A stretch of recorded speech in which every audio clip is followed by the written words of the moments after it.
श्री स्वामी समर्थ मंडळी. तर मग माझ्या होनचा बड्डे होता तर मी म्हटलं की त्यांना 12 वाजता विश करायचं. मग मी दादाला म्हटलं की दादा मला 12 वाजता विश करायचं आहे. दादा म्हणे चला वहिनी आपण डेकोरेशन करू.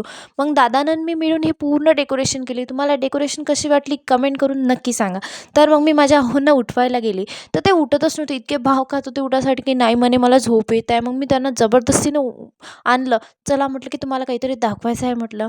मग त्यांना डेकोरेशन पाहून केक पाहून खूप खुश झाले ते. केक नव्हता आणला, पेस्ट्रीच आणली होती कारण की उद्या ताईगी येणार आहे त्यांच्यासाठी खूप सारे सरप्राईज ठेवलेले आहे. तर मग ताई आल्यावर म्हटलं केक कापू म्हटलं. मग पेस्ट्री आणली होती. मग पेस्ट्री कट केली.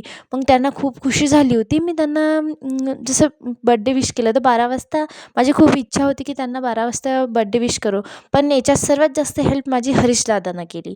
मग हरीशदादानं मी पूर्ण डेकोरेशन केली. सर्व त्यांना न कळता सर्व काही केलं. त्यांना झोपू दिलं. नंतर मग आम्ही अर्ध्या घंट्यामध्ये डेकोरेशन केली पूर्णची पूर्ण. तर मंडळी उद्या भेटूया. उद्याच्या ब्लॉगमध्ये तुम्हाला माहीत पडेल काय काय सरप्राईज आहे. बाय बाय मंडळी, भेटूया उद्याच्या ब्लॉग